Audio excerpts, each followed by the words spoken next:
না, এরকম নেতা বলে চলবে না।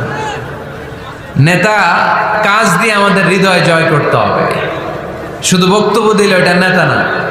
জনগণের জন্য কাজ করতে হবে, মানবতার জন্য কাজ করতে হবে, দেশের উন্নয়নের জন্য কাজ করতে হবে, ঠিক কিনা? তাহলে আগে কাজ পরে নেতা। নেতা হওয়ার প্রথম শর্ত হইল নেতাকে কাজ করে তার নিজেকে প্রমাণ করতে হবে যে তিনি নেতা। আগে কাজ পরে নেতা। আওয়াজ করে উত্তর দিতে হবে, আগে কি পরে? জোরে বলেন সবাই, আগে কি পরে নেতা। To serve before to lead. I repeat, আমি আবারও বলছি, to serve before to lead. Lead দেওয়ার আগে আগে সার্ভিস দিতে হবে। সাইয়্যিদুল কওমি খাদিমুহুম। জাতির লিডার যিনি হবেন, সাইয়্যিদ যিনি হবেন, তিনি আগে সার্ভিস দিবেন, জাতির খাদেম হবেন। খেদমত ছাড়া, কাজ করা ছাড়া জাতির নেতা হওয়া যায় না।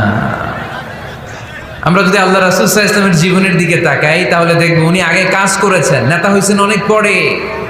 আল্লাহর ইলমে তিনি নবী অনেক আগে, কিন্তু অফিশিয়ালি নবুয়ত পেয়েছেন 40 বছর বয়সে।